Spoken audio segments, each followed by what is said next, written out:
Welcome to Balanced Health. I'm Shirley Rose, and this is Joe Costello.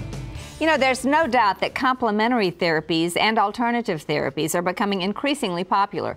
From nutritional supplements, herbal remedies, massage, and acupuncture, millions of people now use alternative therapies worldwide, and the demand is growing. About half of general practitioners now provide some kind of access to this form of therapy.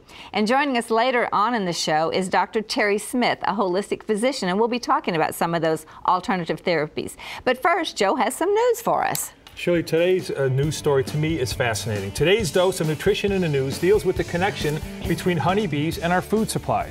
Shirley, most people do not realize how important honeybees are to our food, fruits, and veggies because they need to get pollinated by these honeybees for the food to grow and be nutritious. The issue is this.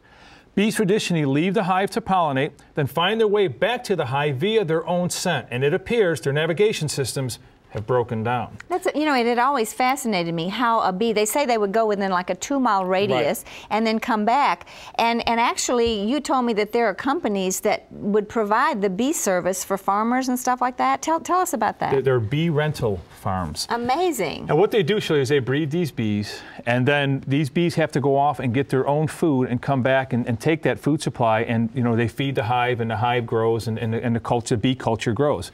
Once it gets to a certain size, these bee farmers have farmers from across the country call them and want to rent the bees to pollinate their crops.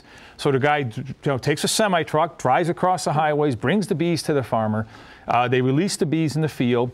The bees do their thing. They pollinate, cross-pollinate the crops. They come back, and then after a couple of weeks, the farmer comes up and picks up his bees, and they pay the farmer, and he goes back to his farm. And here's what's happening, though.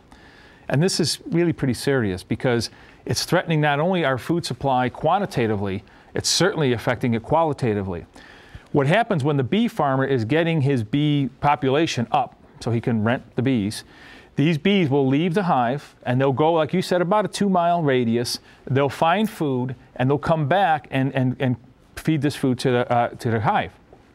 What's happening is their navigation systems appear to be broken. And we cannot just buy new GPS systems or get them OnStar to fix this. So what happens is they're leaving the hive and they're not coming back.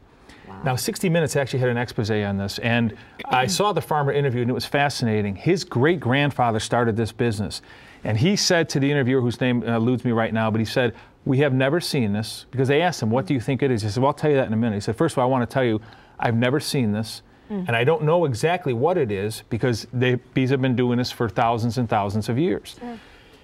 His take on it is this, and I agree with this take. The insecticides and the pesticides. Now, of course, the agriculture industry is not buying into this. They're coming up with and they've hired bee experts, and they're coming up with all kind of therapies. At the end of the day, I think this is what's happening. The insecticides and the pesticides that the bees are absorbing into their system from when they pollinate and when they gather food is affecting their ability to navigate. So when they take off, when it's time to come back, their navigation systems are not working, so they cannot come back to the hive.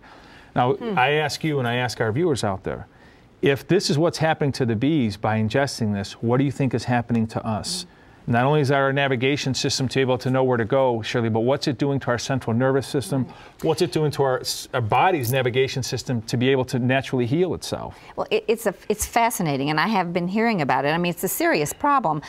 Two things I want to ask. First of all, are we seeing it in other places, not just like these professional bee growers, but would the number of bees worldwide be diminishing? And the second thing that I would say is, since pesticides are now at least controlled, I mean, they're still horrible, we're still using them, but they're more controlled. I mean, for instance, when I was a child, we used DDT. I mean, you know, now that's not allowed anymore. Why is this like a recent problem? Why didn't this affect bees, say, in the 50s? Well, I think what the scientists are speculating, it depends which side you talk to. Again, the agricultural side is trying to cover it up because they're the ones that are supplying, you know, the food giants are supplying these insecticides and pesticides. So I don't put too much stock in what they have to say. What the other side is saying is that basically this is an evolved form where the system has finally broken down and is no longer able to deal with the toxins. The toxins are starting to win the battle. Wow. And that could take generations, sure. I mean, what we're seeing now in humans, diseases like Alzheimer's and some of these diseases that seem to be on the rampage, to me, this is a byproduct of what we did in the 50s and 60s to our food supply. It's not what we've done in the last 5 or 10 years. So, and I personally think the incidence of cancer that we're seeing now is what we did in the 50s. Without question. We just want to, so the moral to the story is try and buy organic, and if you can't, wash your vegetables and your fruits very thoroughly. Get these insecticides and these pesticides off. But and did you know if the number of bees are they dying off? Are they getting lost? Because if they don't get back to the hive, they will die. We have to get our information from the bee farmers. From the bee farmers, the population is half. Wow. The population has been cut down by half. Now, Joe Costello's solution to this crisis is that these bees have to be taken to areas where the soil is completely virgin. Okay. And has not been, and let them rebuild their immune systems, let them rebuild their culture, so to speak, and I believe that they can survive that way. Just like extinct animals. I mean, exactly. We're having to protect animals. Exactly what we have to do. I mean, for goodness sakes, they're protecting microscopic bats. Why aren't we moving to protect the bees? Well, this is so recent, important. Shirley, and these farmers are just getting corn swaggled, to use a farmer term, just getting carpetbagged by this. It came out of nowhere.